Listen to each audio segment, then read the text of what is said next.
Muy buenas tardes, que el Señor Jesucristo les siga bendiciendo hoy en este día y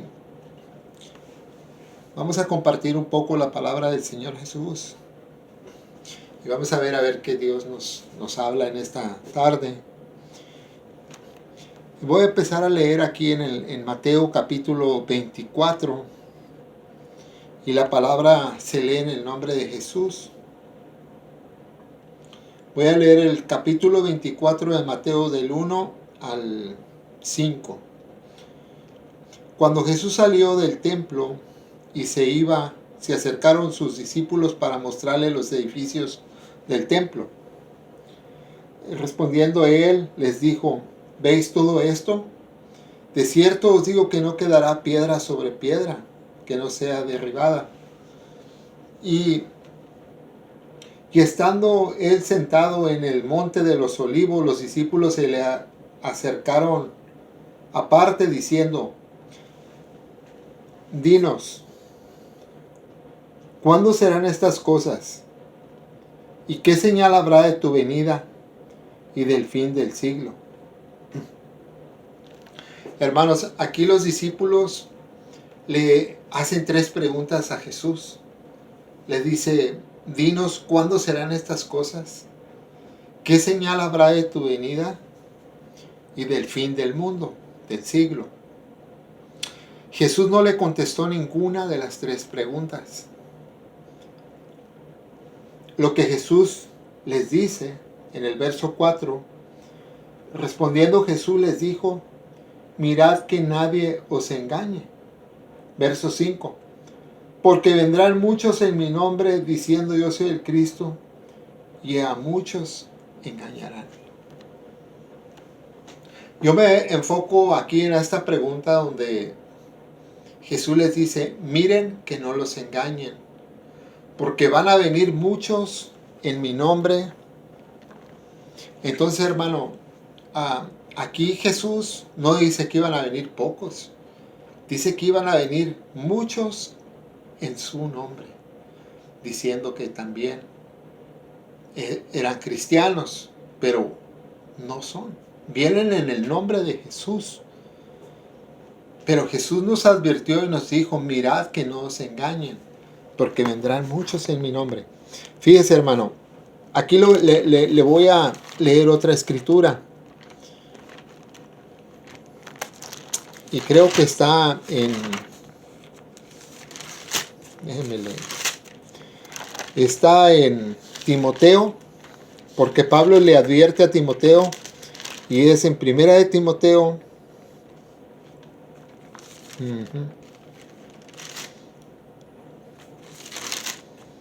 Ya vamos ahí. Segunda de Timoteo capítulo 4. Pablo le dice: te encarezco delante de Dios y del Señor Jesucristo, que juzga a los vivos y a los muertos, que juzgará a los vivos y a los muertos en su manifestación y en su reino, que prediques la palabra, que instas a tiempo y fuera de tiempo, redarguye, reprende, exhorta con toda paciencia y doctrina, porque vendrán tiempos cuando no sufrirán la sana doctrina. Fíjese, hermano, dice: vendrán tiempos cuando no sufrirán la sana doctrina, sino que teniendo comezón de oír, se amontonarán maestros conforme a sus propias concupiscencias, y apartarán de la verdad el oído, y se volverán a las fábulas.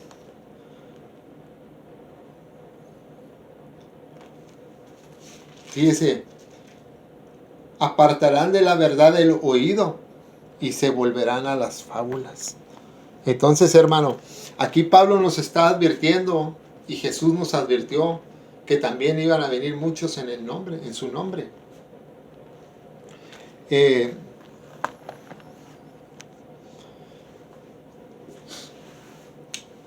Nosotros miramos que el Evangelio de Jesús se está predicando en todo el mundo, ¿verdad? Y qué bueno, hermano, que el Evangelio de Jesús se esté predicando en todo el mundo. Pero hay una cosa, hermano, que nosotros no debemos de descuidar. Porque Satanás usó la palabra de Dios para confundir para, para engañar a la mujer, a Eva. Con que Dios les dijo que no comáis de todo árbol. Y dijo la mujer, no. Dijo que de todo árbol sí podíamos comer, pero de allá no. El árbol de la ciencia del bien y del mal. ¿Ve cómo usó Satanás la palabra de Dios? Y hoy en día, hermano, el problema no es tanto con la gente que no conoce la palabra de Dios. Porque si viene una persona y te dice, haz esto, tú sabes que es equivocado, no lo vas a hacer. Pero si vienen con la palabra de Dios, tú piensas que porque vienen con el Evangelio de Jesús, ya piensas que eso ya va a ser bueno. Y es necesario nosotros entender, hermano, qué es lo que se nos está hablando, qué es lo que se nos está predicando a nosotros. Porque acuérdense que la buena semilla y la cizaña se parecen, crecen juntas, ¿sí? Entonces, hay un evangelio que es espiritual, pero hay un evangelio que es carnal. Y no es que haya muchos evangelios, el evangelio es uno, pero el evangelio es espiritual, hermano, no es un evangelio carnal. Entonces, ¿qué es lo que a nosotros se nos está hablando, hermano? ¿De qué se nos está hablando? Una de las cosas que dice Juan en el capítulo 7:38, dice, el que cree en mí, como dice la Escritura. Es San Juan 7. San Juan 7,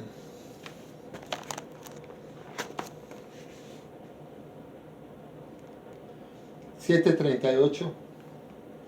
El que cree en mí, como dice la Escritura. Jesús dijo, el que cree en mí, como dice la Escritura, de su interior correrán ríos de agua viva. Y esto dijo del Espíritu que iba a enviar, su Espíritu. Pero no, dice el que cree en mí, como dice la Escritura. No como dice el predicador, como dice el hermano, o como... No, el que cree en mí, como dice la Escritura.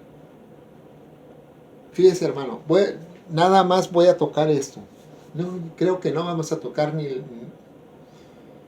más vamos a dar una palabra de advertencia. ¿Sí? El que cree en mí, como dice la Escritura, no es como dice el hermano, ni como dice tu pastor. Tiene que ser como dice la Escritura, hermano. Y esto es algo muy importante. Algunas veces la persona lo deja porque está hablando de Jesús ya. Porque habló bien bonito el mensaje. Pero no es de acuerdo a la palabra de Dios, hermano. Mire, fíjese. Déjeme, le voy a explicar esto. Cuando Adán y Eva pecaron, ¿sabe lo que Dios hizo para cubrir el pecado de su desnudez?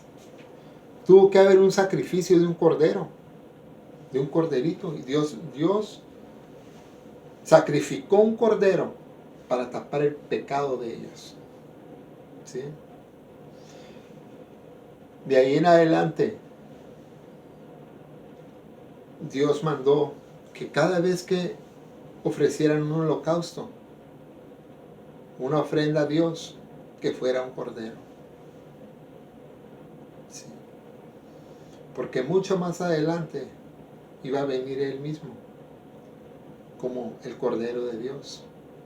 Y Él iba a ofrecerse en sacrificio por todos nuestros pecados, para cubrir todos nuestros pecados, hermano. Pero ese era un misterio. Ahora, ¿quién le enseñó a Caín y Abel, los primeros hijos de Adán y Eva? ¿Quién les enseñó a ellos que cuando Dios pidiera un holocausto, una ofrenda, tenía que ser un cordero.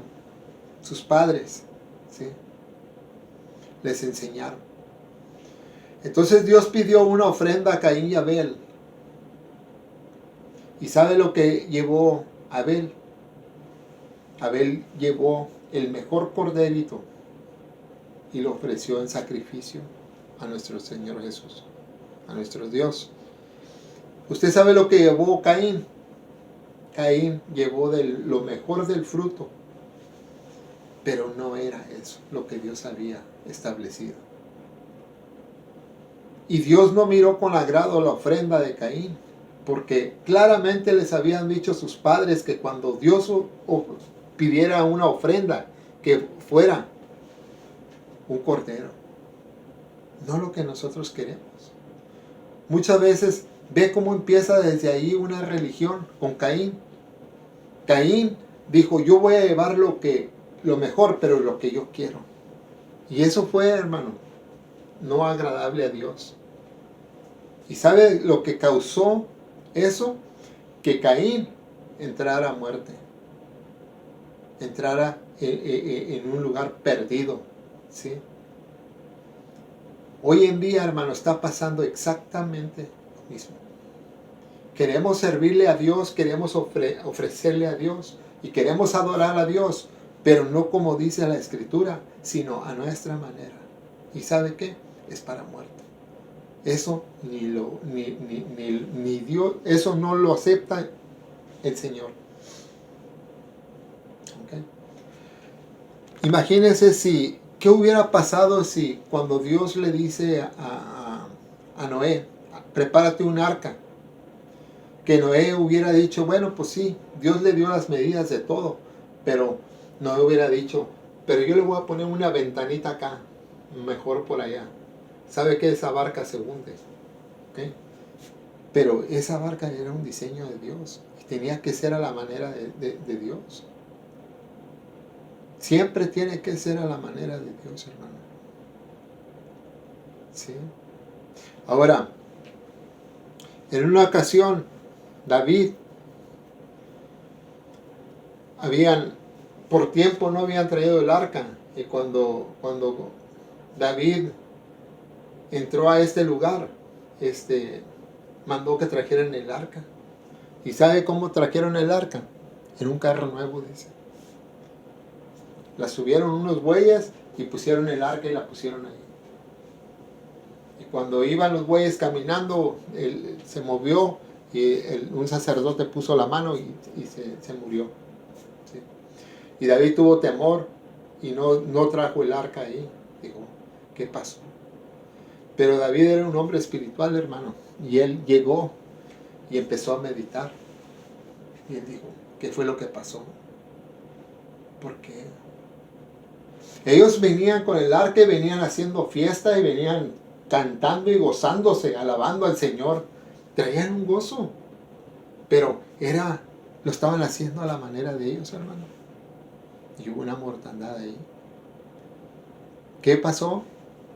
De que David examina y dice, espérate, pues lo que pasa es que el arca, Dios mandó que la trajéramos, pero en hombros, con 2 varas y en hombros, caminando. Eso fue lo que causó, hermano. Jesús dice, el que cree en mí, como dice la Escritura, de su interior correrán ríos de agua viva. Esto lo estoy trayendo nada más, hermano, porque nosotros vamos a una congregación y una iglesia y nos comemos todo lo que nos dan, pero no venimos ni examinamos la palabra de Jesús, si era de esa manera. ¿Sí? Ahora, ¿quiere que le diga algo? Pues entonces ahí le va. Mire, he estado leyendo la palabra de Dios, de Jesucristo, por tiempo.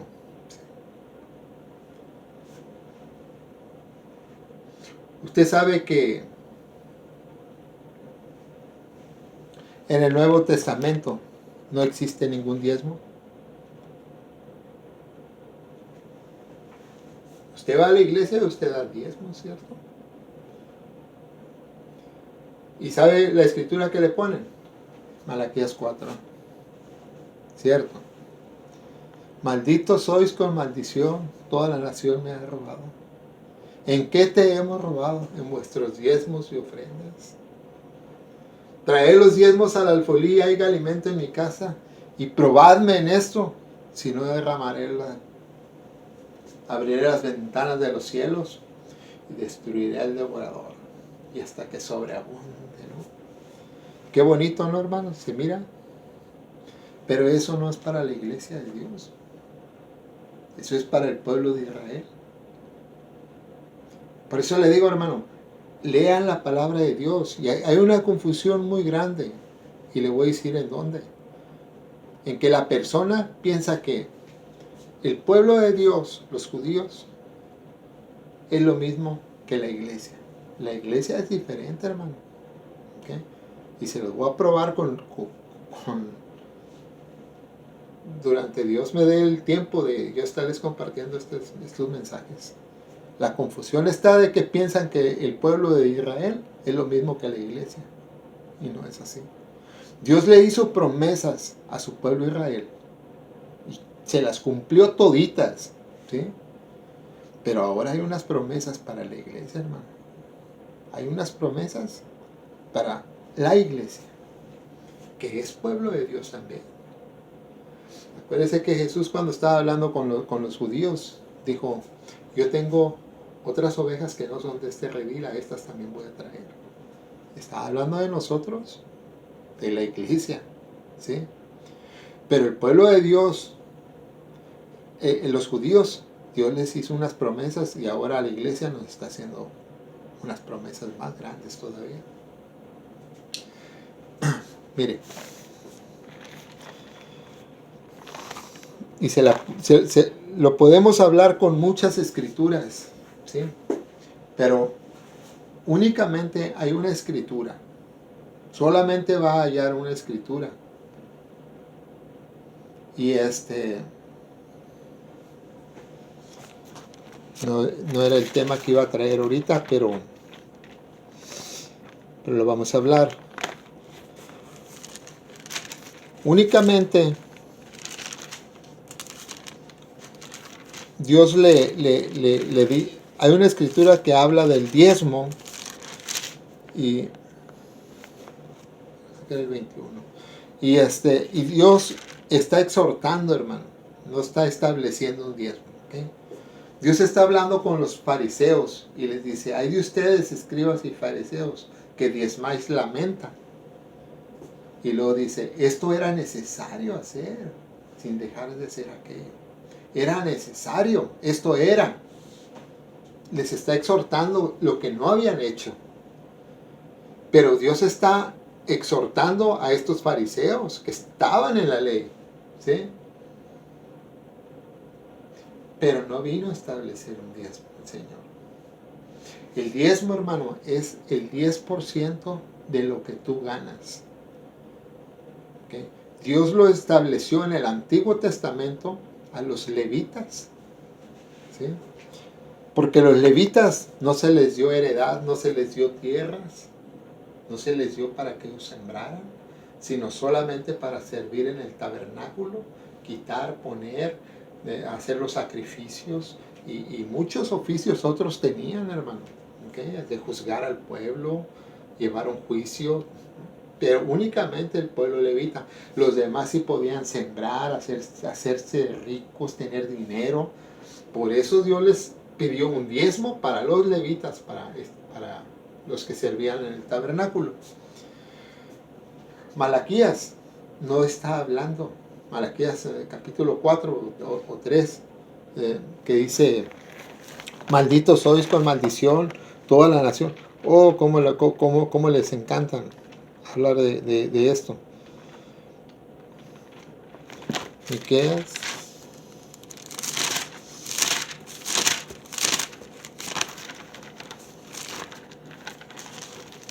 Aquí, Malaquías.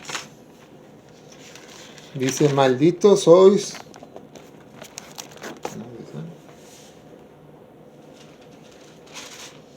Aquí.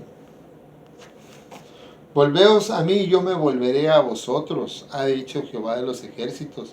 Mas dijisteis, ¿en qué hemos de volvernos? ¿Robará el hombre a Dios? Pues vosotros me habéis robado.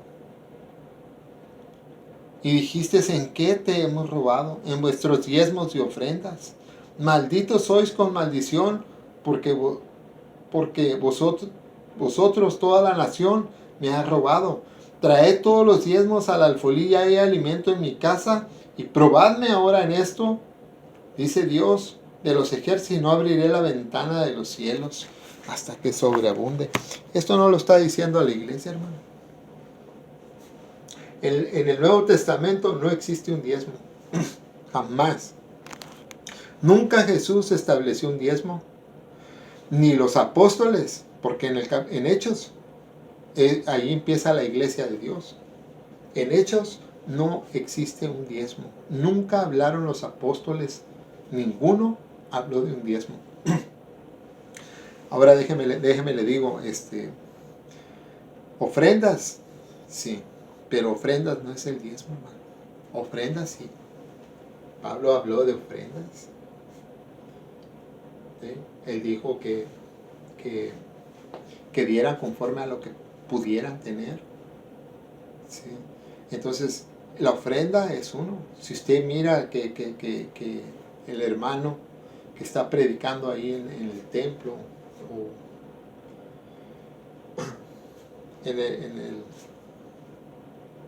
ahí en el templo, si está predicando y usted lo mira que él le está echando ganas a las cosas de Dios, entonces usted ofrenda. Dice la palabra, dice que más bienaventurado es dar que recibir. Entonces Dios quiere que nosotros demos, hermano. ¿Okay? Ahora, usted sabe, hermano, que dar es una bendición de Dios. ¿Sí? Dar es una bendición de Dios. Usted podrá decir, ¿sabe qué, hermano? Pues usted está hablando ahorita del diezmo porque pues usted no tiene iglesia, donde usted no es pastor. No, hermano, nosotros tenemos una congregación también en México. Nosotros tenemos una congregación y llevamos comida a todos y ayudamos a la gente ahí. Pero jamás les hemos pedido nosotros un diezmo. ¿Okay? Es gente humilde, hermano. ¿Sí? Algunas veces amistades, hermanos de nosotros nos han obsequiado ropita para llevarles a los niños allá a Matamoros y se los llevamos. Y gracias a Dios, hermano, pues nos gozamos todos ahí con lo poco que Dios nos da, ¿verdad? Y lo que yo saco en mi trabajo, mi esposa, pues compartimos y damos a los niños. Es una bendición dar. Usted sabe que allá en Jerusalén hay el Mar Muerto. Y usted sabe que el Mar Muerto no da nada. Todo lo que entra ahí muere. O sea, no hay ni pescados ahí. O sea, ese mar no da nada. ¿Y sabe por qué? Porque está muerto. Y así la persona, cuando la persona está muerta, hermano, la persona no da. Pero cuando tiene vida, entonces, cuando tú tienes la vida de Jesucristo en ti, entonces da. Porque Dios da, hermano. Dios siempre, si tú le dices a tu hermano, Dios te bendiga, pero no le das la necesidad, ¿de qué aprovecha? Dice Santiago. ¿Ves? Entonces, pero cuando nosotros, hermano, caminamos en esa vida de Cristo, tú miras la necesidad que hay. Entonces tú empiezas a obrar y a dar. ¿Sí? Y das, hermano. Tú miras a tu pastor, a tu hermano, al predicador, como le quieras llamar. Yo casi no les llamo pastores porque Jesús es mi pastor, ¿sí? Pero si tú lo miras que le está echando ganas, hermano, y te está predicando lo que dice la Escritura, tú das, tú ofrendas ahí a la iglesia, a la congregación. Pero no es diezmo, hermano, entiéndanme. Y puede hablar conmigo cualquier hermano de tocante a estos diezmos, y no existe el diezmo, hermano.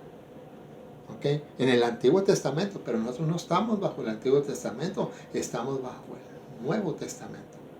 la nueva ley. ¿Okay?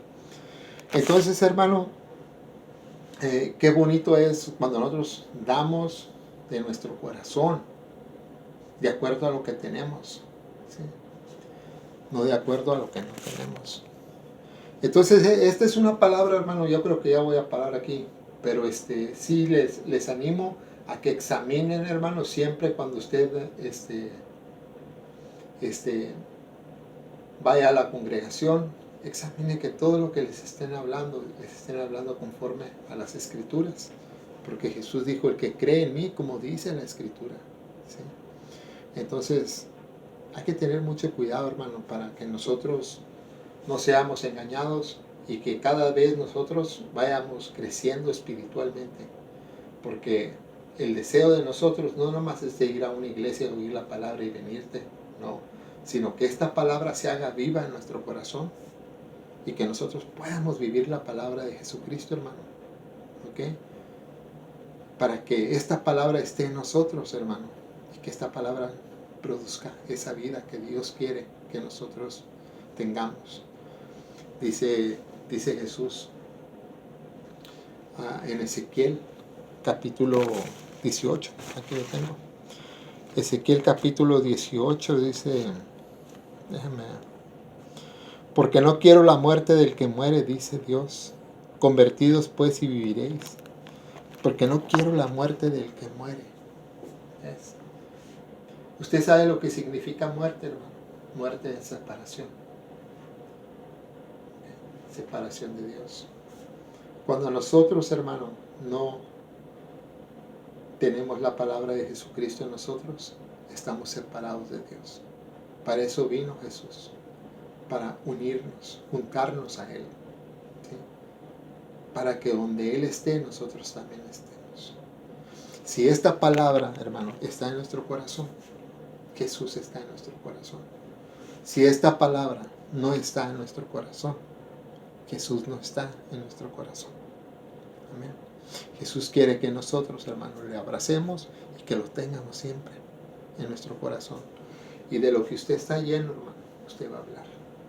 Amén.